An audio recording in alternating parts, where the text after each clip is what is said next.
Thinkers, believes and building. कौन थे thinkers जिन्होंने सोसाइटी में चल रहे इतने पुराने रीति रिवाजों को चेंज किया, लोग उन पर विश्वास करने लगे और उनके बाद उनके बिल्डिंग, मॉन्यूमेंट्स वगैरह बनाए, ठीक है, जहां पर वो उनको वर्शिप कर सके, मेडिटेट कर सके। ये सारी चीजें जानने वाले आज के इस वीडियो में, जिसमें हम करेंगे हमारी हिस्ट्री का chapter 4, thinkers, believes and building. So welcome to CUT by Adda 24/7। This is Anita Sharma, your history mentor. तो इस पूरे के पूरे चैप्टर को हम इस वीडियो के अंदर समझने वाले हैं। तो लास्ट तक इस वीडियो को देखिएगा, तभी जाकर आपको ये चैप्टर समझ में आ जाएगा। और उसके बाद अगर आप चैनल पर नए हैं तो चैनल को सब्सक्राइब जरूर कीजिएगा। अब चैप्टर को स्टार्ट करने से पहले आप लोगों के लिए गुड न्यूज है। गुड न्यूज क्या है कि अब अड्डा 24/7 के किसी भी बैच को परचेज करने पर फ्लैट 20% का डिस्काउंट दिया जा रहा है। ये कूपन कोड लगा करके जल्दी से जाएंगे, किसी बैच में एनरोल करेंगे, क्योंकि जितना जल्दी आप बैच में एनरोल करोगे, जितनी जल्दी आप प्रिपरेशन स्टार्ट करोगे, उतनी ही ज्यादा हमें रिवीजन का टाइम मिल जाएगा और एक अच्छी जो अंडरस्टैंडिंग है वो लेकर जाएंगे अपने एग्जाम में, जिसमें हम दोनों एग्जाम को बहुत अच्छे मार्क्स से क्लियर कर सकेंगे, ठीक है, आपके बोर्ड एग्जाम प्लस CUT को। तो जाकर के अभी एनरोल कीजिएगा। कैसे एनरोल करना है वो मैं आपको लास्ट में बताऊंगी, ठीक है। तो स्टार्ट करते हैं क्या, थिंकर्स, बिलीव्स एंड बिल्डिंग। तो सबसे पहले हम इसका इंट्रोडक्शन पार्ट पढ़ेंगे। किनका? हम सबसे पहले पढ़ेंगे शाहजहां बेगम के बारे में, ठीक है। तो शाहजहां बेगम कौन थी? शाहजहां बेगम जो थी वो भोपाल की बेगम थी। इनका क्या रोल रहा इस चैप्टर के अंदर? तो इन्होंने, और इनकी जो सक्सेसर थी कौन? सुल्तान जहां बेगम। तो इन्होंने सांची स्तूपा को प्रिजर्व करने में, उनके स्कल्पचर्स को बचाने में बहुत इंपॉर्टेंट रोल प्ले किया, बहुत सारा धन खर्च किया, ठीक है, और बहुत सारे काम किए। तब जाकर हमारा सांची स्तूपा जो है वो हमारे देश की धरोहर जो है हमारे पास रही, और इस तरीके से उसको प्रिजर्व करने में काफी सारा डोनेशन इन दोनों ने दिया था, ठीक है। तो इनका बहुत बड़ा कॉन्ट्रीब्यूशन रहा है, ठीक है। सो यहां पर क्या देखेंगे हम? नेक्स्ट पर आएंगे क्या? नेक्स्ट पर आएंगे कि थिंकर्स कौन थे और कौन कौन सी कंट्री से कौन कौन से थिंकर्स इमर्ज हुए जिन्होंने सोसाइटी में चल रहे रीति रिवाजों को चेंज किया। तो वो ये थिंकर्स थे, ठीक है। कौन कौन से थिंकर्स थे? मिड फर्स्ट, यहां से आपके बोर्ड एग्जाम में क्वेश्चन आता है, ठीक है, कि किस सेंचुरी को जो है वो एक वर्ल्ड हिस्ट्री में एक टर्निंग पॉइंट माना जाता है। तो आंसर क्या आ जाएगा आपका? फर्स्ट मिलेनियम BC को। क्यों कहा जाता है? क्योंकि यहां पर वो चीज होगी जो पहले कभी नहीं हुई थी, वो चेंज देखा जाएगा जो पहले कभी नहीं देखा गया था, ठीक है। तो वो चेंज क्या होगा? ये चेंज लेकर आएंगे थिंकर्स, सोसाइटी को चेंज करने का। ये जो इतने सालों से रीति रिवाज चल रहे आ रहे हैं, पूजा पाठ चल रहा है, सेक्रीफाइसेस चल रहे हैं, बलि प्रथा चल रही है, और ये बहुत तरह की जो मतलब जिनसे लोगों को कुछ फायदा नहीं हो रहा था, तो लोगों को एक सच्चा, अच्छा और एक धर्म का मार्ग दिखाएंगे, है ना, रास्ता दिखाएंगे, जिस पर वो चलकर लोग अपने अपने लाइफ को बहुत अच्छे से सुख शांति से जो है वो स्पेंड कर सकेंगे। यहां पर first millennium BC saw the emergence of the thinkers Zarathustra. अब यहां पर कौन कौन से थिंकर्स, कौन कौन सी कंट्री से इमर्ज हुए, है ना, तो ये बहुत इंपॉर्टेंट है। यहां से आपके काफी सारे क्वेश्चंस बनते हैं। तो ज़ाराथुस्त्रा क्या थे? थिंकर थे। तो ये कहां के थे? ईरान के। कॉन्गजी कहां के थे? चाइना के। सुक्रेत, प्लेटो और अरस्तो कहां के थे? ग्रीस के। और लॉर्ड महावीर और गौतम बुद्धा कहां के थे? थिंकर्स ये इंडिया के थे। तो इन्होंने अपनी अपनी सोसाइटी में, मतलब अपनी अपनी कंट्री में, इन्होंने सोसाइटी में फैले रीति रिवाजों को चेंज करने की कोशिश की। जैसे मैं अगर हिंदुइज्म की बात करूं, हिंदुओं की बात करूं, तो हमने इससे पहले चैप्टर में पढ़ा था कि ब्राह्मणों ने बहुत सारे रूल बनाए हुए थे ना, मनुस्मृति और किसमें आपके धर्मसूत्र हो गए, धर्मशास्त्र हो गए, है ना, वेद होंगे, तो वेदों में भी बहुत सारी चीजें ऐसे मेंशन की जाएगी, ठीक है। तो ये लोग जो है वो क्वेश्चन करेंगे। किस पर क्वेश्चन करेंगे? वेदों पर क्वेश्चन करेंगे कि ऐसा क्यों होता है ना, ऐसा क्यों है। तो अगर यहां पर अगर कहीं मेंशन है आपके वेदों में, पुराणों में, या कहीं पर जो है वो इस तरह की जो टेक्स्ट बुक है जिनमें ये सारी चीजें दी हुई है, वो कहां पर लिखा है कि ब्राह्मणों को फर्स्ट प्रिविलेज दी जाएगी और शूद्र कैटेगरी के साथ इस तरह से एक जो है वो भेदभाव किया जाएगा, है ना, तो ये कहीं पर लिखा है तो आप हमें प्रूव करके दिखा दीजिए। तो ये क्वेश्चन करेंगे वेदों पर, ये क्वेश्चन करेंगे ब्राह्मणों पर, ये क्वेश्चन करेंगे सोसाइटी के लोगों से कि ये क्यों होता है, ये इस तरह का डिस्क्रिमिनेशन जो भी ये फैला हुआ है, तो ये गलत है, ठीक है, इसको सही करने की कोशिश कीजिए, ठीक है। तो अब ये इस तरह से लोगों को अपनी बातों से क्या करेंगे? इन्फ्लुएंस करेंगे, है ना, लोगों को एक सही जो है मार्ग दिखाएंगे, लोगों को अच्छी अच्छी बातें बताएंगे, लोगों को इस तरीके से लाइफ को स्पेंड करना चाहिए, अच्छा जीवन जीना चाहिए, तो इस तरह की बातें लोगों को बताएंगे, ठीक है। और इसी तरह से जब लोग इनकी बातों से इन्फ्लुएंस हो जाएंगे तो लोग इनको इनके फॉलोअर्स बन जाएंगे, है ना, और इनके फॉलोअर्स बनेंगे तो बड़ी से एक ऑर्गेनाइजेशन बन जाएगी, लोग जो हैं वो धीरे धीरे इनको मानने लगेंगे, तो ये बहुत ज्यादा स्प्रेड हो जाएगा। यही सब चीजें जानेंगे हम इस चैप्टर के अंदर, ठीक है। तो यहां पर देखिए सैक्रिफिशियल ट्रेडिशन। अब ये इतने सालों से जो चीजें चल रही हैं, ठीक है, अब वो एकदम से चीजें चेंज तो नहीं होगी, टाइम लगेगा। तो यहां पर जिसको चेंज किया जा रहा है, जिसने भी रूल्स बनाए थे पहले, वो एक तरफ पार्टी होगी और दूसरी तरफ वो थिंकर्स होंगे जो इस तरह के चेंज को लाना चाहते हैं। तो दोनों के अंदर डिबेट होगी। अब वो डिबेट कहां होती थी? वो डिबेट होती थी कुटाग्रशाला में, ठीक है, वो डिबेट कहां होती थी? कुटाग्रशाला में। लेकिन यहां पर डिबेट से पहले ये जो ऋग्वेद में जो भी चीजें मेंशन की जाएगी, ऋग्वेद को कब कंपोज किया गया था? ऋग्वेद को कंपोज किया गया था 1500 टू 1000 बीसी के अंदर, ठीक है। इसमें बहुत सारे ऐसे हाइम्स होंगे, बहुत सारे ऐसे मंत्र वगैरह दिए जाएंगे जो कि क्या करते थे, जो भी ब्राह्मण होते थे हवन यज्ञ वगैरह करते थे तो इनकी चैंटिंग किया करते थे, मंत्र उच्चारण करते थे, तब जाकर वो हवन यज्ञ जो है पूजा पाठ पूरी होती थी, ठीक। लेकिन ये हर कोई तो इसको अफोर्ड नहीं कर सकता था क्योंकि पूजा पाठ में काफी सारा पैसा खर्च होता है, ठीक है। और ये लोग बोलेंगे कि अगर तुमने पूजा पाठ नहीं की तो तुम्हारा नुकसान हो सकता है, तुम्हें लाइफ में बहुत सारी प्रॉब्लम फेस करनी पड़ेगी, ये वो करके, राइट। तो लोग जो है बहुत ज्यादा परेशान थे, ठीक है। तो अब ये क्या करेंगे? Many ideas found in the, तो बहुत सारे आइडियाज जो है वो उपनिषद में मिलेंगे, ठीक है। उपनिषद का मतलब क्या होता है? गुरु के समीप ली गई शिक्षा को क्या कहते हैं? उपनिषद कहते हैं। पीपल वर क्यूरियस, अब ये लोग जो है वो जानने की कोशिश करेंगे क्या कि लाइफ की रियलिटी क्या है, क्या डेथ के बाद भी लाइफ होती है, ठीक है, अगर होती है तो कैसे होती है, नहीं होती है क्यों नहीं होती है, ठीक है। अब ये इस तरह के क्वेश्चंस करेंगे, ठीक है। और ये जो रीबर्थ होता है तो क्या इसका इसमें जो इंपैक्ट होता है वो हमारे पास्ट के एक्शन से कुछ होता है क्या? मतलब जैसे हम कर्म कर रहे हैं, ठीक है, तो ऐसा बोला जाता है ना कि आज अच्छा कर्म करोगे तो इसका फल तुम्हें अगले जन्म में अच्छा मिलेगा, सुना होगा आपने। तो ये क्वेश्चन करेंगे कि अगर हमारे कर्म इस टाइम अच्छे हैं तो हमें फल भी तो इसी टाइम पे मिलेगा ना, और कहीं ना कहीं वो इंपैक्ट डालेगा आपके रीबर्थ पर। तो इस तरह के क्वेश्चंस करेंगे, है ना। People also begin the questioning the significance of the sacrificial tradition. अब ये क्वेश्चन करेंगे लोग, क्वेश्चन करेंगे लोग, जानना चाहेंगे कि पूजा पाठ का मतलब क्या होता है, इसकी क्या इंपॉर्टेंस होती है, ये सब जानने की कोशिश करेंगे, ठीक है। अब ये सब जानने की कोशिश करेंगे तो कहीं ना कहीं ये डिबेट होगी, ठीक है। डिबेट कहां होती थी? डिबेट होती थी कुटाग्रशाला के अंदर। कहां पर होती थी? कुटाग्रशाला के अंदर। तो कुटाग्रशाला क्या होता है? कुटाग्रशाला एक पॉइंटेड रूफ थी, ठीक है, पॉइंटेड रूफ की एक हट थी, है ना, झोपड़ी टाइप में थी। वहां पर विजिटर्स रुकते थे, तो वहां ब्राह्मण भी होते थे, थिंकर्स भी होते थे, जिनके अंदर ये डिबेट चलती थी, है ना। और जो अपनी डिबेट में जो अपनी बात को सही साबित करने में सक्सेस हो जाता था, लोग इनके फॉलोवर्स बन जाते थे, लोग इनको मानने लगते थे। तो सेम यही सिचुएशन बताई गई कि बुद्धिस्ट टेक्स्ट मॉन्क्स 64 सेक्ट्स और the school of thought teachers travel. तो ये लोग जो होंगे, जैसे मैं बौद्धिज्म की बात करूं या फिर लोगों को जो अच्छी अच्छी बातें बताते हैं, इन लोगों का एक ग्रुप बनेगा, लोगों को वो अच्छी अच्छी बातें बताएंगे, लोग इनके फॉलोवर्स बनेंगे, इनकी बातों से इन्फ्लुएंस होंगे, ठीक है। सो ये क्या करते थे? प्लेस टू प्लेस जाकर के लोगों को इन्फ्लुएंस करते थे, लोगों को सही जो है वो गाइड किया करते थे। सो डिबेट ये हो गया। Pointed of groves in the where the travelling mendicant halted. अब यहां पर हम क्या करेंगे? आगे बात करते हैं यहां पर किसकी? लॉर्ड महावीरा की, ठीक है, द मैसेज ऑफ महावीरा। अब ये महावीरा कौन थे? ये जैन धर्म के 24वें तीर्थंकर थे, है ना। 24th नंबर के ये तीर्थंकर थे, राइट बच्चे, 24th नंबर के ये तीर्थंकर थे, ठीक है। तो इनसे पहले 23 तीर्थंकर आ चुके थे, राइट, तीर्थंकर, ठीक है। इससे पहले 23 आ चुके थे। और फर्स्ट तीर्थंकर कौन थे? फर्स्ट तीर्थंकर थे ऋषभ देव। फर्स्ट कौन थे? ऋषभ देव, ठीक है, ऋषभ देव। तो ये फर्स्ट तीर्थंकर थे, ठीक है। अब लॉर्ड महावीरा से पहले, लॉर्ड महावीरा के बचपन का नाम क्या था? लॉर्ड महावीरा के बचपन का नाम था वर्धमान, ठीक है। क्या था? वर्धमान। अब इनसे पहले जैन धर्म तो आ चुका था इंडिया के अंदर, है ना। इनके तीर्थंकर बनने से पहले जैन धर्म जो है वो स्प्रेड हो चुका था इंडिया के अंदर, है ना। तो इन जैनिज्म की कुछ जो है वो रूल रेगुलेशंस होंगे, कुछ नियम कानून होंगे, कुछ मैसेजेस होंगे जो लोगों तक पहुंचाए जाएंगे। अब वो किस तरह के मैसेजेस थे, ठीक है। तो यहां पर देखिए, the basic philosophy of the Jainism was already exist in the north India before the birth of the Vardhaman who came to known as the Mahavira, जिनको बाद में जब अलाइनमेंट अटेन हो जाएगी तो इनको महावीरा के नाम से जाना जाएगा। द मोस्ट इंपॉर्टेंट आइडिया, यहां से क्वेश्चन आता है आपका, इसका मोस्ट इंपॉर्टेंट आइडिया क्या है जैनिज्म का? Jainism is that entire word is animated. पूरा वर्ड जो है वो एनिमेटेड है, मतलब आना जाना इंसान का लगा रहता है। कोई भी चीज है वो एक दिन अगर क्रिएट हुई है तो वो एक दिन जो है वो डिस्ट्रॉय भी होगी।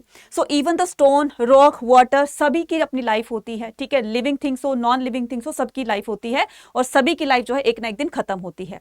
Non injury to living being, specially to the human, animals and the plant. तो हमें किसी को हार्म नहीं करना चाहिए, हमें किसी को नुकसान नहीं पहुंचाना चाहिए, किसी को कोई चोट नहीं पहुंचानी चाहिए, चाहे वो लिविंग थिंग्स है, living things, sorry non living की तो कहाँ ही वो पड़ेगा।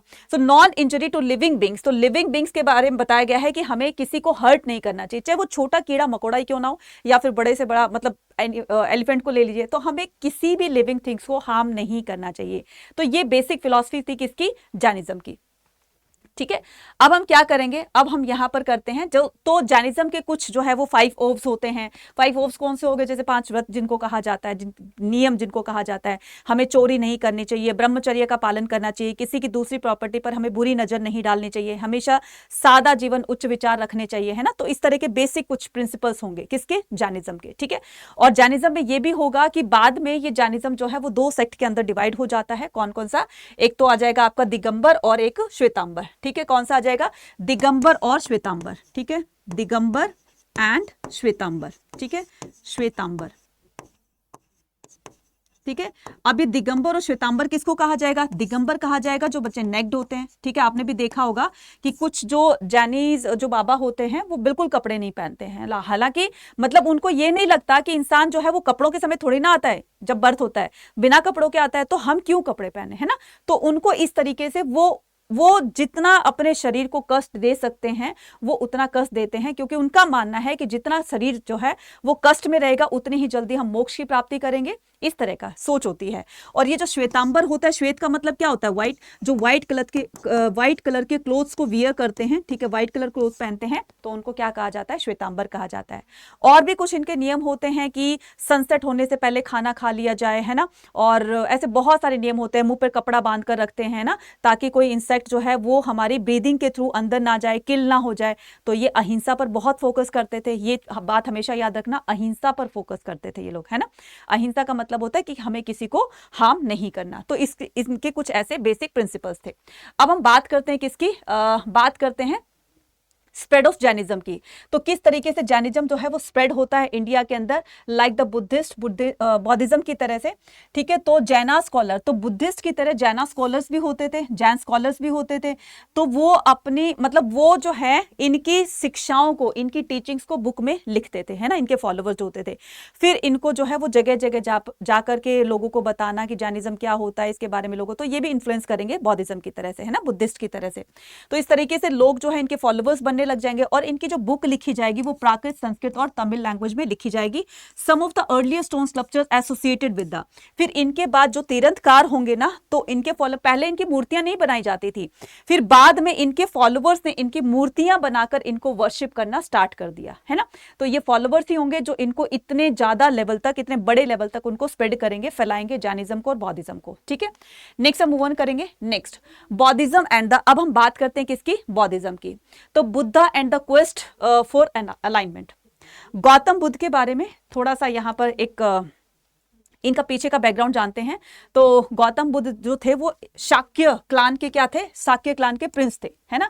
तो ये जो है इनके फादर जो थे वो शाक्य क्लान, शाक्य, ठीक है, शाक्य क्लान से बिलोंग करते थे। मतलब ये शाक्य क्या है, शाक्य एक ट्राइब का नाम था। ठीक है, तो उनके ये हेड थे, इनके फादर। तो इस हिसाब से ये क्या हुए, राजकुमार हुए। तो इनको क्या कहा जाता है, इनको शाक्य मुनि भी कहा जाता है। क्या कहा जाता है इनको, शाक्य मुनि भी कहा जाता है।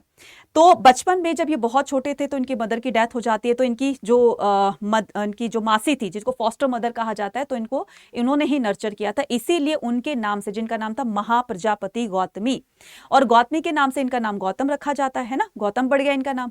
फिर उनके बाद क्या हुआ कि इनके जो फादर थे, राजा थे, तो कुछ ऋषि मुनि इनके राजा के पास आते हैं, और राजा ने क्यूरियोसिटी जानना चाहा, मतलब कि उनकी क्यूरियोसिटी थी कि मैं अपने बेटे के भविष्य के बारे में जानूं। तो उन्होंने कहा कि तुम्हारा बेटा या तो बहुत बड़ा चक्रवर्ती सम्राट बनेगा या फिर सन्यासी बनेगा। अब सन्यासी ना बने इसके लिए उन्होंने सारे इंतजाम जो है वो अपने महल में करवा दिए, ताकि ये बाहर की दुनिया ना देखें और इनको कोई दुख ना हो, है ना। तो जब ये नहीं माने तो फिर क्या होता है कि एक बार जब ये बहुत छोटे थे, मतलब जिद कर जाते हैं, कौन, गौतम बुद्ध जिद कर जाते हैं कि भाई उनके पापा तो है नहीं घर पे, तो अपने जो चैरिएटर थे इनके, जो रथकार थे, है ना, उनको कहते हैं कि अंकल मेरे को एक बार बाहर ले चलिए ना, मैंने बाहर की दुनिया कभी नहीं देखी है। अंकल बहुत मना करते हैं, लेकिन फिर भी वो जाते हैं। तो इनको 4 बिटर ट्रूथ वहां पर दिखाई देते हैं, 4 जीवन के सत्य दिखाई देते हैं। एक तो सबसे पहले बूढ़ा आदमी मिलता है, उन्होंने पूछा कि अंकल ये क्यों है, कि बेटा शरीर है तो ये बुढ़ापा भी आएगा। दूसरे देखते हैं एक डेड बॉडी को, देखते हैं कि ये क्या है, कि इंसान जब आता है तो उसका जाना भी तय है। फिर एक क्या देखते हैं, फिर एक कोढ़ी को देखते हैं जिसको एक बहुत ही बुरा रोग हो रहा होता है ना, ये क्या होता है, बच्चा शरीर है तो इसमें रोग भी होंगे। फिर लास्ट को देखता है एक सन्यासी को, वो अपना मस्त मौला घूमते हुए जो है भगवान के भजन करते हुए कर रहा है कि ये क्यों खुश है इतना, बाकी सब इतने दुखी क्यों है, कि इसने संसारिक दुख बंधनों को जो है सबको छोड़ दिया है, और ये और इसका भगवान इसलिए खुश है, इसको किसी तरह की कोई टेंशन नहीं है। अब वो बात स्टक कर जाती है। देन उसके बाद से उन्होंने डिसाइड किया कि मुझे तो यही बनना है, मुझे लाइफ की रियलिटी जाननी है कि जो मैंने पहले 3 जो ट्रुथ देखे, ऐसा क्यों होता है, इंसान आता है जाता क्यों है, इंसान में अगर शरीर है तो उसमें रोग क्यों होते हैं। तो इस तरह के वो सच्चाई को जानना चाहते थे। फिर वो क्या करते हैं, अमावस्या की रात को, जल्दी इनके पापा ने इनकी शादी कर दी थी, बेटा भी हो गया था, लेकिन इनको ना मतलब एक तरीके से जो चीज जाननी थी उसके लिए दिन रात वो सोचते रहते थे। तो अमावस्या की रात को ही क्या करते हैं, घर छोड़कर निकल जाते हैं सत्य की तलाश में, है ना। बहुत टाइम तक ये ऋषि मुनियों के पास रहते हैं, लेकिन इन्होंने कहीं पर भी इनको सेटिस्फैक्शन आंसर नहीं मिला। देन उसके बाद ये खुद ही मेडिटेशन पर बैठते हैं और इनको अलाइनमेंट अटेन हो जाती है, ठीक है। तभी से इनका नाम क्या पड़ा, बुद्ध पड़ा, ठीक है। और इन्होंने अपना फर्स्ट सेरेमन जो थे, ज्ञान के बाद इन्होंने फर्स्ट अपना सेरेमन जो दिया था वो कहाँ पर दिया था, वो दिया था सारनाथ में, ठीक है। और अलाइनमेंट कहाँ पर अटेन होती है इनको, ज्ञान की प्राप्ति कहाँ होती है, बोध गया बिहार के अंदर, ठीक है। नेक्स्ट हम करते हैं teaching of the Buddha's. The Buddha's teaching have been the reconstructed from the story found many in the Sutta Pitaka. तो गौतम बुद्ध की शिक्षाओं का वर्णन कौन से पिटक में मिलता है हमें, सुत्त पिटक के अंदर। 3 पिटक्स होते हैं सुत्त पिटक में, गौतम बुद्ध की टीचिंग्स हैं, ठीक है। सारी टीचिंग्स को डिस्क्राइब किया गया, डिफाइन किया गया, एक्सप्लेन किया गया है। नेक्स्ट होता है आपके पास कौन सी पिटक है, नेक्स्ट पिटक है आपकी विनय पिटक। कौन सी पिटक है आपकी, विनय पिटक। तो विनय पिटक में क्या बताया गया, विनय पिटक में सारे संघ के रूल्स वगैरह दिए हुए हैं, ठीक है। Rules and regulation of the Sanghas, कि जो भी संघ के अंदर एंट्री करेगा तो उसको ये नियम और कानून मानने पड़ेंगे। जो थर्ड बुक थी जिसको कहते हैं क्या, अभिधम्म पिटक, ठीक है, जिसको कहते हैं क्या, अभिधम्म पिटक। तो ये अभिधम्म पिटक क्या था, किससे रिलेटेड था, ये फिलोसफिकल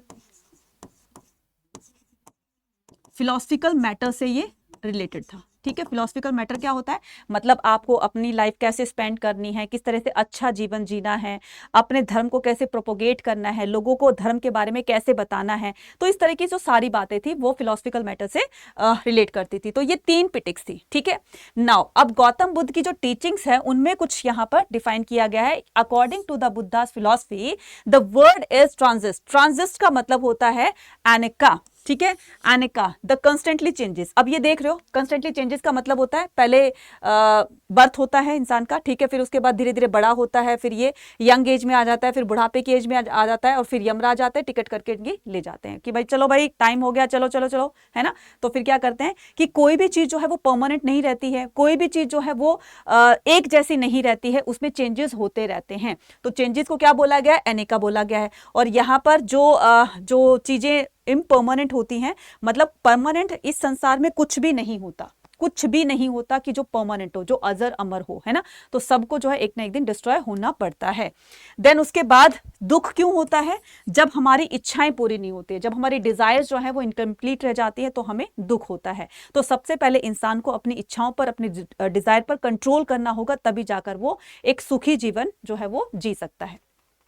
नेक्स्ट करेंगे क्या, फॉलोवर्स ऑफ द बुद्धा। अब बुद्ध के फॉलोवर्स जो थे वो कहां कहां पर थे और कैसे थे, है ना, कहां पर क्या चीजें जो है उनसे संघ ज्वाइन कराए जाते थे, उसमें भी कैसे रूल बनाए गए थे, तो ये बताएंगे। बुद्धा फाउंडेड द संघा। तो गौतम बुद्ध ने क्या किया, अपने जो उनके फेवरेट पीपल थे जिनका नाम क्या था, आनंद था, उनकी एडवाइस पर क्या किया गया, उनकी एडवाइस पर संघ का निर्माण किया गया, है ना। तो संघ बना दिए। अब संघ क्या होती है, संघ एक ऐसी ऑर्गेनाइजेशन होती है जिसमें बौद्धिज्म को अडॉप्ट करने वाले मॉन्क्स रहते हैं, ठीक है। मान लीजिए मैंने बौद्धिज्म को अडॉप्ट कर लिया, तो हालांकि फीमेल की एंट्री बाद में की गई थी, ठीक है। तो कोई भी अगर पर्सन है, मैन है, अगर वो जो है वो संघ को ज्वाइन करना चाहता है तो उसके लिए कुछ टर्म एंड कंडीशन होती है पहले जो उसको करनी होती है संघ ज्वाइन करने से पहले। मतलब अगर वो किसी के घर में काम कर रहा है, ठीक है, किसी की जॉब कर रहा है वो, तो पहले वो अपने मास्टर से पूछेगा, ठीक है। तो मास्टर जब उनको फ्री कर देगा कि हाँ मेरी तरफ से तुम फ्री हो, ठीक है, तो वो ज्वाइन कर सकता है। अपने घर वालों से पूछेगा कि मैं कर लूं ज्वाइन, तो वो अपने घर वालों से फ्री हो सकता है। मतलब किसी तरीके का बर्डन उसके मतलब सर पर नहीं होना चाहिए। तो सभी चीजों से फ्री होकर के, मुक्त होकर के तब वो संघ को ज्वाइन करेगा। तो कुछ ये ऐसे उसमें बताए गए थे। संघ में जब एंट्री करते थे तो उनको बहुत ही सिंपल जो लाइफ है वो स्पेंड करनी पड़ती थी। और जैसे उनको ऐसे किया जाता था, जैसे हमारी एनसीईआरटी में बताया गया है कि सोने के लिए एक मैट दिया जाता था, है ना, एक ब्लैंकेट दिया जाता था, वो 6 साल तक चलाना होता था। अगर बीच में फट जाता था तो खुद ही उससे स्टिच करते थे, है ना, पैचेस वगैरह लगा करके। तो कुछ इस तरीके से। और हेड शेव कराना होता था। और मोंक्स को बोला जाता था कि उनको भिक्षा लेनी होती है ना, तो भिक्षा में बोल दे दिया जाता था भिक्षा के लिए, जितना उस बोल में आए, ठीक है, खाना आए उतना उनको लेना होता था। ज्यादा की इच्छा नहीं करनी होती थी कि मेरे पास तो ज्यादा आ जाए और मैं पूरे दिन खाता रहूं। किसी के पास कभी कम आता था, किसी के पास कभी ज्यादा आता था, तो सभी भिक्षाओं को इकट्ठा करके इक्वली डिस्ट्रीब्यूट करके वो लोग खाना खाया करते। इस तरीके के कुछ रूल्स रेगुलेशंस बनाए हुए थे, ठीक है। फिर बाद में क्या किया गया, बाद में फीमेल की भी एंट्री जो है वो स्टार्ट कर दी गई। तो फर्स्ट फीमेल जो उनकी डिसाइपल थी, उनकी खुद की मासी थी महाप्रजापति गौतमी, है ना। तो ये फर्स्ट फीमेल डिसाइपल बनती है उनकी। और इनको क्या कहा जाता है, ऑर्डिनेट एज द भिकुनीस, ठीक है, भिकुनीस कहा जाता है। Many women enter the sangha became the teachers of the Dhamma. तो वहां संघ में एंटर करके वो भी क्या बन गई, वो बुद्धिस्ट टीचर बन गए, जो लोगों को बौद्धिज्म के बारे में बताएंगी। और वो उनकी रिस्पेक्ट जो है सोसाइटी में बढ़ जाएगी, क्योंकि वो धर्म के बारे में लोगों को बता रही हैं, तो उनकी रिस्पेक्ट जो है वो बढ़ती चली जाएगी, ठीक है। नेक्स्ट होता है followers of the Buddha, Buddhism grew the rapidly. तो बौद्धिज्म जो है वो गौतम बुद्ध की लाइफ के रहते भी, मतलब उनके जिंदा रहते भी, और उनकी डेथ के टाइम भी, मतलब डेथ के बाद भी बहुत तेजी से आगे बढ़ता है। क्यों? क्योंकि इनके रूल रेगुलेशंस इतने सिंपल थे कि सभी लोग इसको फॉलो कर सकते थे, है ना। और ये इसीलिए ज्यादातर जो है इनके फॉलोवर्स बन गए, और ये बहुत बहुत सारे लोगों तक फैला, इवन बहुत सारी कंट्री में फैला, इंडिया में, जापान में, और चाइना में, तिब्बत में, नेपाल में, भूटान में, थाईलैंड में, म्यांमार में, बहुत सारी जगह पर, श्रीलंका में, है ना, बहुत सारी जगह पर फैला, ठीक है। सो यहाँ पर देखिए ये सारी चीजें बताई गई। Buddhism grew the rapidly both during the life time of the Buddha's and after his death it appeal that the many people who. तो ये क्यों फैला, रीजन क्या था, बहुत सारे लोग जो थे जो वो डिससेटिस्फाई थे, किससे, जो वहां के रीति रिवाज बनाए गए थे उनसे उनको कोई लाभ नहीं हो रहा था, कोई बेनिफिट नहीं हो रहा था। इसीलिए लोग किसी ऐसे रास्ते की तलाश में थे, किसी ऐसे पाथ की तलाश में थे जिन पर चलकर वो अपनी लाइफ को अच्छा बना सकते हैं। तो यही पाथ उन्होंने दिखाया, किसने, गौतम बुद्ध ने, या बुद्धिस्ट जो भी मॉन्क वगैरह थे उन्होंने। बौद्धिज्म से उनको ये सारी चीजें मिलती है। And confuse by the rapid social changes taking place around them. वो लोग कंफ्यूज थे कि इतनी पूजा पाठ करने के बाद भी, इतने हवन यज्ञ करने के बाद भी, सेक्रीफाइसेस करने के बाद भी, है ना, सारे रिचुअल फॉलो करने के बाद भी कोई यहाँ पर उनको बेनिफिट नहीं मिल रहा था। इसलिए उन्होंने उसको छोड़ करके और बौद्धिज्म को फॉलो कर लिया, ठीक है। नेक्स्ट आता है बिल्डिंग एंड द आर्किटेक्चर। अब यहाँ पर बिल्डिंग और आर्किटेक्चर, गौतम बुद्ध की डेथ के बाद तो लोग क्या करेंगे, उनको अपने भगवान की तरह से वो ट्रीट करने लगे थे कि गौतम बुद्ध हमारे लिए भगवान है ना। तो इसी में ही एक एक्सट्रैक्ट दिया हुआ है, आपका पैराग्राफ दिया हुआ है कि गौतम बुद्ध हमेशा लोगों को प्रैक्टिकली समझाया करते थे, कि लोगों को ये समझ में आ जाए कि ये सच्चाई है और इसको उनको एक्सेप्ट करना ही पड़ेगा। तो एक बूढ़ी औरत जाती है उनके पास जिनके बेटे की डेथ हो गई थी, कि मेरे बेटे को जिंदा कर दीजिए, आप तो भगवान हैं, आप तो सब कुछ कर सकते हो, मेरे बेटे को जिंदा कर दीजिए। वो उनको समझाने की कोशिश करते हैं, लेकिन बेचारी उनके अपने बेटे के मरने के गम में इतनी ज्यादा पगलाई हो गई थी कि समझ नहीं आ रहा था। फिर भी गौतम बुद्ध नहीं माने कि चलो ठीक है मैं जिंदा कर दूंगा, मुझे ऐसे किसी घर से सरसों के दाने कुछ लेकर आओ जिसमें किसी की डेथ नहीं हुई है अभी तक। वो घर घर जाती है बेचारी, सबसे पूछती है, लेकिन कहीं पर भी उनको कोई ऐसा घर नहीं मिला। तब वो समझ जाती है कि हाँ भाई डेथ तो होनी है और सबकी होनी है। तो इस तरीके से गौतम बुद्ध समझाया करते थे, ठीक है। So the Buddhist ideas practice emerge the process of with the other tradition, some ideas practices identify the historical building. अब क्या किया जाएगा, अब कुछ हिस्टोरिकल बिल्डिंग्स उन पर, मतलब उनको वर्शिप करने के लिए कुछ बिल्डिंग्स वगैरह बनाई जाएंगी, लाइक स्तूपा, है ना। तो स्तूपा क्या होते हैं, क्यों ये बनाए गए थे और इनका क्या सिग्निफिकेंस है, वही मैं आपको बताऊंगी, ठीक है। तो स्तूपास क्या होते हैं बच्चा? Stupa were build to keep the, तो जहां गौतम बुद्ध के बॉडी रेलिक्स रखे गए थे, है ना, जहां पर गौतम बुद्ध के बॉडी रेलिक्स रखे गए थे। बॉडी रेलिक्स का मतलब होता है उनकी डेथ के बाद जो भी उनके शरीर के अवशेष रह गए थे, बोन्स रह गई थी, टिथ रह गए थे, नेल्स रह गए थे, है ना, तो ये इन सभी चीजों को इकट्ठा करके और जगह जगह पर इनको डिस्ट्रीब्यूट कर दिया गया। वहां पर इन पर एक स्मारक बना दिया गया, एक स्तूप बना दिया गया, मतलब एक बिल्डिंग बना दी गई जिसको स्तूप बोला जाता है, ठीक है, जिसको स्तूप बोला जाता है। Buddhist literature mention the several chaityas, ठीक है, तो बुद्धिस्ट लिटरेचर में बहुत सारे चैत्यों के बारे में बताया गया। अब मैडम ये चैत्य क्या होता है? चैत्य वर्ड जो है वो चिता से निकला है, चैत्य वर्ड जो है वो चिता से निकला है, और चिता का रिलेशन जो है कहीं ना कहीं गौतम बुद्ध के बॉडी रेलिक से है, तो इसी पर वो स्तूप बना दिए गए। Describe the places associated with the Buddha's life where he born, तो यहाँ पर हम गौतम बुद्ध के लाइफ से रिलेटेड कुछ ऐसे प्लेसेस के बारे में जानने वाले हैं जहां से आपके क्वेश्चंस भी आते हैं, और जहां जहां से उनकी लाइफ का रिलेशन था, मतलब उनके जीवन का रिलेशन जिस जिस प्लेस से था, तो उनके बारे में जान करके, और एक तो हमें तो नॉलेज मिलती है, लेकिन वहां के लोग जो है उनको एक पवित्र तीर्थ स्थल जो होता है उसकी तरह से मानते हैं, और वहां पर उनके स्तूपास बना दिए गए, है ना, जहां जहां से इनके लाइफ से रिलेटेड प्लेसेस हैं। अब कौन कौन से हैं यहां पर देखिए, तो ये है आपका क्या, ये है आपका लुम्बिनी, जहां पर गौतम बुद्ध का बर्थ होता है। लुम्बिनी कहां पर है? नेपाल के अंदर है, राइट। उसके बाद इनको बोध गया में क्या होती है? बोध गया बिहार के अंदर इनको अलाइनमेंट अटेन होती है, ज्ञान की प्राप्ति होती है, तो वहां पर भी क्या बना दिया? एक स्मारक, एक यानी कि एक यादगार के तौर पर वहां पर भी एक बिल्डिंग मॉन्यूमेंट्स बना दिए गए। देन उसके बाद जो है, और कुशीनगर में इनकी क्या, अच्छा, पहला इनका उपदेश जो था, पहला इन्होंने ज्ञान प्राप्ति के बाद लोगों को जो उपदेश दिया वो सारनाथ में दिया था, और सारनाथ कहां पर है? यूपी के अंदर।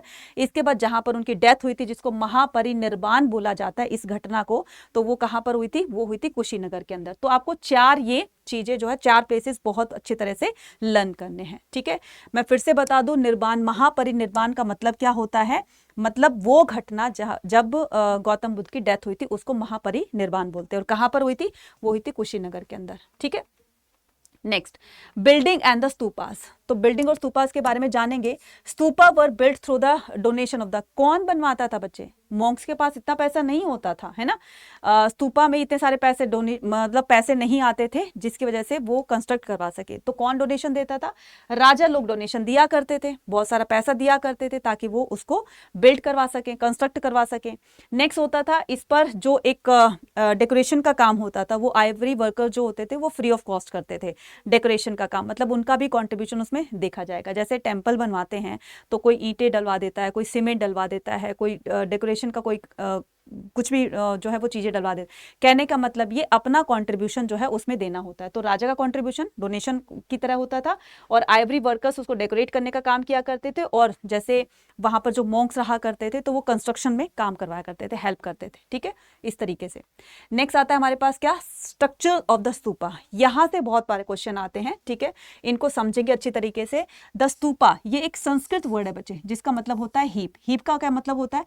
हीप का मतलब होता है कि जो ये सरफेस एरिया है, ठीक है, ये जो सरफेस एरिया है, इससे ऊपर ये जो धरती है, इससे ऊपर कुछ उभरा हुआ पार्ट होता है, ठीक है, इसको क्या कहा जाता है? हीप कहा जाता है। इसको क्या कहा जाता है? हीप कहा जाता है। Originated at the simple semi circular mount of the earth is called अंडा। तो ये जो उभरा हुआ पोर्शन है इसको क्या कहा जाता था? इसको अंडा कहा जाता था, लाइक दिस, ठीक है। अब यहां पर देखिए, पिक्चर में देखिए, तो ये जो सेमी सर्कुलर माउंटेड है ना, ये जो अर्धवृत्ताकार में आप देख रहे हो ना, इसको क्या कहा जाता है बच्चे? अंडा कहा जाता है। ये अंडे की शेप में ही है, ठीक है। उसके बाद यहां पर आप देख रहे हो कुछ छतरी टाइप, सॉरी, ये बालकनी लाइक टाइप बनी हुई है, तो ये जो बालकनी है इसको क्या कहा जाता है? हर्मिका। और इसके ऊपर क्या होती है? ये छतरी होती है। जैसे टेम्पल में ऊपर शिखर होता है ना, तो इसके यहाँ पर क्या होती है? इनके यहाँ पर छतरी बोला जाता है, ठीक है। हर्मिका जो होती है, बालकनी लाइक स्ट्रक्चर को क्या कहा जाता है? हर्मिका कहा जाता है, ठीक है। और उसके ऊपर क्या होती है? वो छतरी होती है। तो इस तरह के स्ट्रक्चर से भी काफी सारे क्वेश्चंस आ जाते हैं। ये क्या होती है? ये वेदिका होती है, जो रेलिंग देख रहे हो ना, तो ये पत्थर की बनी होती है ना, तो ये क्या होती है? इसको वेदिका बोलते हैं। चारों तरफ आप देख रहे हो, इसके चारों तरफ आप देख रहे हो, यहाँ पर ईस्ट में, वेस्ट में, नॉर्थ में, साउथ में, तो ये हो गया नॉर्थ हो गया, ये आपका वेस्टर्न साइड का गेट हो गया, ये आपका ईस्टर्न साइड, ये आपका साउथ साइड का गेट हो गया, और ये आपका ईस्टर्न साइड का। तो जो मेन एंट्री होती थी वो कहां से होती थी? वो ईस्टर्न साइड से होती थी, है ना, वो कहां से होती थी? ईस्टर्न साइड से होती थी, ठीक है। तो ये क्या हो गया आपका ईस्टर्न साइड, ये ईस्ट हो गया, ये नॉर्थ हो गया, ठीक है, ये नॉर्थ हो गया और ये आपका वेस्ट हो गया और ये साउथ हो गया, कुछ इस तरीके से था, है ना। तो इसकी डायरेक्शन इससे पता नहीं चल रही है। तो चारों तरफ गेट होते थे, तो जो मेन एंट्री होती थी वो ईस्टर्न गेट से होती थी और यही इसी के अंदर ना स्तूपा, वो इसमें स्कल्पचर्स बनाए जाते थे जिनको यूरोपियन निकाल कर अपनी कंट्री में ले जाना चाहते थे। ठीक है, अब यहां पर हम बात करेंगे किसकी, अमरावती स्तूपा की। तो वॉल्टर एलिट्स जो थे, कौन थे वॉल्टर एलिट्स, ये थे 1854 के अंदर वॉल्टर एलिट्स जो थे वो गुंटूर के कमिश्नर थे। ठीक है, गुंटूर क्या कहां पर है, आंध्र प्रदेश के अंदर। ये वही गुंटूर है जहां से कोहिनूर का हीरा निकला था। ठीक है, जो शाहजहां के उसमें जो थ्रोन होता है, पिकॉक थ्रोन होता है, उसमें इंसर्ट करवाया गया था। फिर बाद में नादिर शाह उसको जो है पूरे सिंहासन को ही उठाकर ले जाता है। ठीक है, so visit Amravati and collected the several sculptures, the panels and took away the मुद्रा। तो इनको वहां के अमरावती स्तूपा के कुछ पीसेस, टूटे हुए पीसेस मिलते हैं। फिर वो उनको एग्जामाइन करते हैं तो पता चला कि ये तो यार बहुत एंशियंट वो है, बिल्डिंग है। ठीक है, तो यहाँ पर उनकी इन्वेस्टिगेशन करने के बाद फिर इन्होंने गवर्नमेंट को या फिर अपनी बुक में इसको मेंशन किया कि किस तरीके से उन्होंने इस पर रिसर्च की। और रिसर्च करने के लिए कहाँ जाते हैं, मद्रास जाते हैं, जो आज का चेन्नई है। He also discovered the remains of the western. तो जो वेस्टर्न साइड का गेट था ना, तो वहाँ के कुछ टूटे फूटे उनको प्रूफ मिले, है ना। वेस्टर्न साइड गेट टूट गया था। तो came to be conclusion that the structure of the Amaravati was one of the largest, ये सबसे बड़ी थी, लार्जेस्ट थी, द मोस्ट मैग्निफिसेंट, सबसे अट्रैक्टिव, सबसे सुंदर बनी हुई थी। इवन सांची स्तूपा से भी सुंदर ये बनी हुई थी। कौन सा बना हुआ था, अमरावती स्तूपा। ठीक है, अब ये क्या होते हैं, स्कल्पचर्स होते हैं। देखो, गेट के अंदर इस तरीके से स्कल्पचर्स बने होते थे। ठीक है, तो इन्हीं स्कल्पचर्स को निकाल कर यूरोपियन अपनी कंट्री में ले जाना चाहते थे और इसी की परमिशन ली थी किससे, जो हमने सबसे पहले देखा था, जो भोपाल की बेगम थी, कौन सी, शाहजहां बेगम और सुल्तान जहां बेगम। तो शाहजहां बेगम से क्या करते, परमिशन लेते हैं कि ये टूट फूट गए हैं, तो क्या हम इसको अपनी कंट्री में ले जा सकते हैं। तो पता नहीं था उनको, उन्होंने परमिशन दे दी कि हाँ तुम ले जा सकते हो। लेकिन फिर बाद में पता चला, किसने, जॉन मार्शल ने बताया कि ये तो हमारे देश की धरोहर है ना, तो इसको जो है हमें प्रिजर्व करना चाहिए। सारी इंफॉर्मेशन कलेक्ट करके बुक में लिख करके और शाहजहां बेगम को दी थी, तब जाकर उसको प्रिजर्व करने में 2 कॉपी बनाई, किसकी, पीओपी की। तो उनकी बात भी रहेगी, कमिटमेंट भी जैसे उनको करी थी ब्रिटिश उनको, यूरोपियंस को, तो एज इट इज पीओपी का बनवा करके उनको दिया और हमारे देश की धरोहर हमारे देश में ही रह गई। इस तरीके से ये था। तो ये स्कल्पचर्स थे, बहुत ज़्यादा वैल्यूएबल थे। मतलब जितनी ज़्यादा पुरानी चीज़ होती है तो उसके प्राइस जो है वो बहुत बहुत ज़्यादा हाई होते हैं, है ना। तो इसीलिए लोग क्या करते थे, इनको पता था कि ये बहुत ही प्रेशियस है, इसीलिए लोग अपने कंट्री में उनको ले जाना चाहते थे। Next, stories in the stones. अब यहाँ पर स्टोरी इन द स्टोन की बात करते हैं क्या, कि पत्थरों पर भी स्टोरी के माध्यम से रीडर्स को कुछ बताने की कोशिश की जाती थी, है ना। जैसे जो केव्स होती थी या फिर जो स्तूपास होते थे या फिर जो स्कल्पचर्स होते थे ना, उनके अंदर कहानी बताई जाती थी, मतलब पिक्चर डिपिक्टेड कर दी जाती थी। उससे लोग जो है वो समझ जाते थे कि यहाँ इसका मैसेज ये कन्वे कर रहा है। जैसे आप कोई बैनर देखते हो, है ना, कोई भी अगर आप लिखी हुई चीज देखते हो तो उससे हमारे दिमाग में एक पिक्चर बन जाती है ना, ऐसा है, ऐसा है, ऐसा, इसी तरीके से। तो स्टोरीज ऑफ द स्टोन में यहाँ पर करेंगे कि एक वसंत तारा जात का एक स्टोरी दी हुई है, उसमें जेंडरस प्रिंस हूँ। तो इसमें दिखाया गया है कि एक प्रिंस, एक राजकुमार, एक राजा जो है वो अपने पूरे राजपाट को ब्राह्मण को देकर और खुद जंगलों की तरफ निकल जाता है, बौद्धिज्म को अडॉप्ट कर लेता है ना। तो जब तक इंसान संसारिक बंधनों में बंधा रहेगा, संसारिक ये जो भी काम होते, बंधन होते हैं, इनमें अगर काम में उलझा रहेगा तो वो कभी जो है वो भगवान की तरफ ध्यान नहीं लगा सकता है। तो इन्होंने क्या किया, सारा अपना राजपाट दे करके और खुद निकल गए, क्योंकि इनको अच्छा और सच्चा मार्ग मिल गया था जिस पर वो लाइफ को अपनी लीड करना चाहते थे। ठीक है, सिंबल्स ऑफ वर्शिप। अब यहाँ पर हम देखेंगे कि पहले गौतम बुद्ध को ना क्या करते थे, गौतम बुद्ध को एक साधारण मनुष्य की तरह मानते थे कि गौतम बुद्ध भी हमारी तरह ही एक इंसान थे। उनको अलाइनमेंट अटेन हुई, तब जाकर उनको बुद्ध के नाम से जाना गया, तब जाकर लोग उन पर विश्वास करने लगे, उनको भगवान मानने लगे। लेकिन कुछ लोगों का मानना है, जैसे यहाँ बौद्धिज्म में 2 सेक्ट बन गए थे, है ना, 2 ब्रांचेस बन गई थी। कौन कौन सी, एक तो थी हीनयान, क्या थी, एक तो हीनयान थी और दूसरी कौन थी, महायान। ठीक है, जो दूसरी कौन थी, महायान। महायाना, ठीक है, दूसरी कौन सी थी, महायान। तो हीनयान वाले जो होंगे वो क्या करेंगे, वो इनको एक मनुष्य के रूप में मानेंगे, और जो महायान होंगे वो इनकी मूर्ति पूजा करना स्टार्ट कर देंगे, ठीक है। सो गौतम बुद्ध को पहले कैसे वर्शिप किया जाता था, तो ये सिंबल्स के रूप में इनको वर्शिप किया जाता था। जैसे गौतम बुद्ध जहां बैठकर मेडिटेशन किया करते थे, ठीक है, जहां बैठते थे उसको भी एक होली प्लेस मान लिया गया, जहां पर बैठ करके वो लोगों को प्रवचन दिया करते थे उसको भी एक होली प्लेस मान लिया गया, ठीक है। और जहां पर उन्होंने फर्स्ट सेरेमन दिया तो उसको एक व्हील के रूप में कंसिडर किया गया, व्हील की तरह उसको सिंबलाइज किया गया, ठीक है। तो ये कुछ बातें होती है। जैसे मान लीजिए गौतम बुद्ध का जो बर्थ है, ठीक है, तो उसको लोटस से सिंबलाइज किया गया, उस लोटस से कमल के फूल के रूप में उसको जो है वो प्रतीक माना गया, कमल के फूल का प्रतीक माना गया। अगर मैं यहाँ पर बात करूं किसकी, बर्थ के बाद अगर मैं बात करूं किसकी, उनके घर छोड़ने की घटना को, ठीक है, उसको क्या कहा जाता है, उसको महाभिनिष्क्रमण कहा जाता है। उसको क्या कहा जाता है, महाभिनिष्क्रमण, ठीक है। तो इसको हॉर्स से सिंबलाइज किया गया है, ठीक है। तो उनको अलाइनमेंट अटेन हुई थी, तो उससे किससे किया गया, उसको बोधि ट्री से, उसको क्या किया गया है, सिंबलाइज किया गया है। और जो उनकी डेथ हुई थी जिसको महापरिनिर्वाण कहा जाता है, तो उसको क्या कहा जाता है, उसको जो है वो स्तूपा के रूप में कंसिडर किया गया है। किसके रूप में, स्तूपा के रूप में। और जो फर्स्ट सेरेमन दिया था, उन्होंने उपदेश दिया था, उसको व्हील के रूप में सिंबलाइज किया जाता है, ठीक है, धर्म चक्र परिवर्तन जिसको कहा जाता है, राइट। चलिए नेक्स्ट हम मूव ऑन करते हैं। नेक्स्ट क्या होता है, नेक्स्ट है आपका पॉपुलर ट्रेडिशन। अब कुछ पॉपुलर ट्रेडिशन यानी कि जो बौद्धिज्म से कहीं कहीं दूर दूर तक भी रिलेशन नहीं है उनका, ठीक है, कोई उनका कनेक्शन नहीं है, बट फिर भी वो स्कल्पचर्स के अंदर दिखाए गए हैं, कोई ना कोई वो मैसेज कन्वे करते हैं। जैसे मान लीजिए यहाँ पर दिखाया गया स्कल्पचर्स के अंदर इस तरह की मूर्तियां बनी हुई है, इस तरह की उसको डिपिक्टेड किया हुआ है। So some sculptures Sanchi stupa were not directly inspired by the Buddhism idea, these include the beautiful women swinging. तो एक इसमें ब्यूटीफुल वुमेन को दिखाया गया है जो कि झूला झूल रही है, उसके झूला झूलने से अगर उसके पैर किसी सूखे पेड़ को टच करते हैं तो वो हरा भरा हो जाता है, फ्रूटफुल हो जाता है, फ्लावर ब्लूम करने लगते हैं। तो ये एक ऑस्पिशियस सिंबल माना गया, शुभ संकेत। जैसे हम दिवाली पे क्या करते हैं, दीपावली पे हम लक्ष्मी जी के जो है वो चरण अपने गेट के आसपास में लगाते हैं कि लक्ष्मी जी जो है वो हमारे घर आएंगी, तो इस तरीके से मतलब सोच होती है, तो ऑस्पिशियस सिंबल होते हैं, ठीक है। दूसरे में दिखाया गया एक शल भंजिका मोटिफ है, वो दिखाया गया है जिसमें एक वुमेन को बीच में बिठाकर दिखाया गया है, और दोनों तरफ एलिफेंट उन पर पानी की बरसात कर रहे हैं। माना जाता है कि ये उनका अभिषेक कर रहे हैं, दोनों एलिफेंट पानी को गिरा करके, है ना। कुछ लोग मानते हैं कि ये उनकी मदर थी, फॉस्टर मदर थी, महाप्रजापति गौतमी। कुछ लोग मानते हैं कि ये गजलक्ष्मी है ना। चलिए नेक्स्ट हम मूव ऑन करते हैं। अब यहाँ पर development of the Mahayana in the बौद्धिज्म। तो पहले हीनयान चल रहा था, लेकिन फिर बाद में एक और नया सेक्ट बन गया जिसको महायान कहा जाता है, ठीक है। तो ये महायान वाले कहेंगे यार तुम्हारा जो सेक्ट है ना हीनयान वालों को बिल्कुल हीन है ना, तो उसका मतलब तुम्हारे से ज्यादा हमारा जो एक ब्रांच है वो ज्यादा अच्छी है।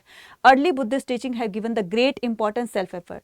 तो गौतम बुद्ध हमेशा सेल्फ एफर्ट पर क्या करते थे, एम्फसाइज करते थे, मतलब राइट एक्शन करो, हमेशा एम्फसाइज। जैसे जैनिज्म में अहिंसा पर फोकस किया जाता था, तो बौद्धिज्म पे राइट एक्शन पर वो किया जाता था, फोकस किया जाता था, ठीक है। गौतम बुद्ध हमेशा लोगों को कहते थे कि तुम्हें ना सेल्फ एफर्ट्स करने चाहिए। अगर तुम किसी चीज को पाना चाहते हो तो खुद से उसके लिए एफर्ट्स करो, जैसे उन्होंने खुद से किया ज्ञान की प्राप्ति। हालांकि वो बड़े बड़े ऋषि मुनियों से मिले, लेकिन उनको कहीं भी सेटिस्फेक्शन नहीं मिला, तो वो खुद ही उन्होंने एफर्ट किया और ज्ञान की प्राप्ति उनको हो गई, ठीक है। So worship of the images. Then उसके बाद क्या होगा, गौतम बुद्ध को जो है वो beside the Buddha's was regarded as the human being. तो पहले इंसान समझा जाता था उनको, लेकिन फिर बाद में उनको जो है वो एक भगवान के रूप में मूर्ति पूजा उनकी स्टार्ट होने लगी, ठीक है।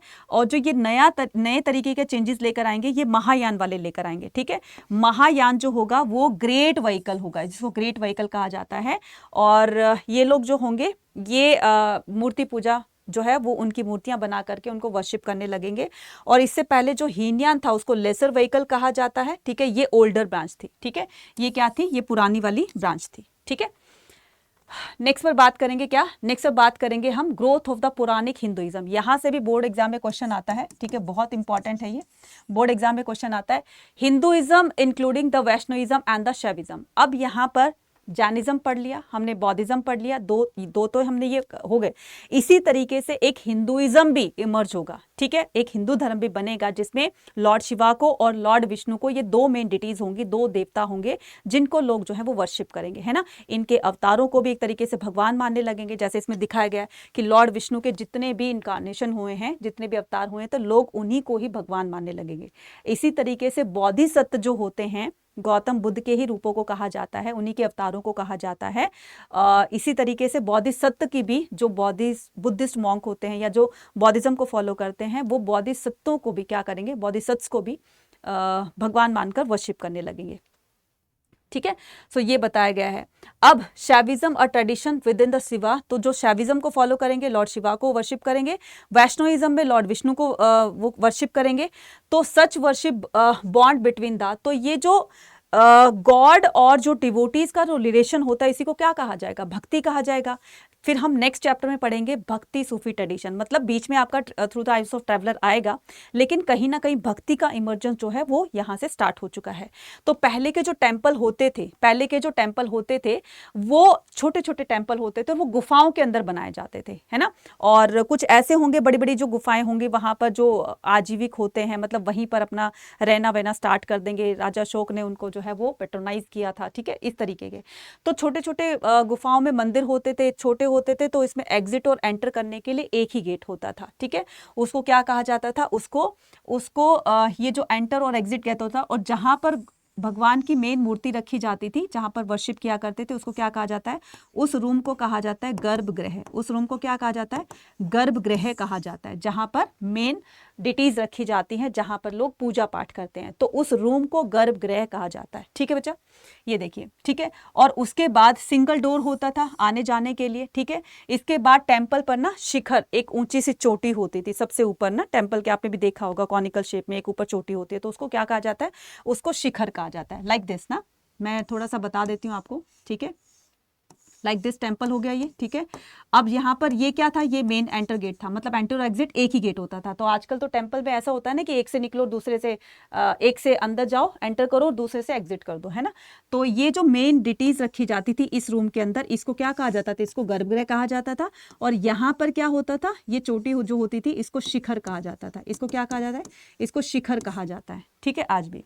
तो इस तरीके से the tradition building artificial cave was an old one, some of the earliest temple these were constructed in the, तो कुछ ओल्ड टेम्पल्स जो है इस तरह के जो गुफा मंदिर होते थे 3rd सेंचुरी में बनाए गए थे। किसके ऑर्डर पर, अशोका के ऑर्डर पर, the renouncers who belong to the Ajivika sect, ठीक है।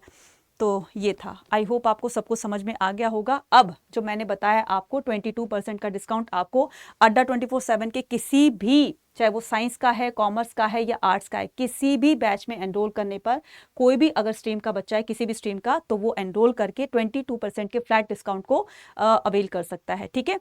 तो ये मिलेगा आपको ये कूपन कोड लगा करके। इसके अलावा अगर आप महापैक में परचेज करेंगे तो बहुत ही फायदे में रहोगे, क्योंकि महापैक वाले स्टूडेंट्स को पूरे साल भर में जितने भी बैचेस आएंगे फ्री ऑफ कॉस्ट उनको मिलेंगे, ठीक है। तो एक उनका सिलेबस 1 या 2 बार नहीं, बल्कि 8 to 10 टाइम्स उनके सिलेबस की रिवीजन हो जाएगी, फिंगर टिप्स पे हर चीज उनकी लर्न हो जाएगी। तो एक अच्छा स्कोर वो ला सकते हैं अपने CUT एग्जाम में, साथ साथ में बोर्ड एग्जाम में भी, ठीक है। तो आप महापैक भी ज्वाइन कर सकते हो। तो इसमें आपको फ्लैट जो है वो 22% का डिस्काउंट कैसे मिलेगा, तो इसके लिए आपको क्या करना है, अड्डा 24/7 की एप्लीकेशन को डाउनलोड कर लो आज ही, ठीक है।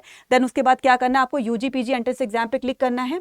अगर आप हिंदी मीडियम के स्टूडेंट हो तो हिंदी मीडियम में भी आप परचेज कर सकते हो।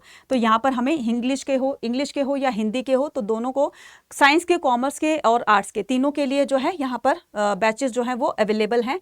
तो फॉर एग्जांपल आप आर्ट्स के हो तो आर्ट्स को आपने क्लिक किया, और यहाँ पर क्या करना है, आपको यहाँ पर बाय नाउ क्लिक करना है। बाय नाउ क्लिक करने के बाद आपको क्या करना है, Y489 इस कूपन कोड को यूज करना है, ठीक है।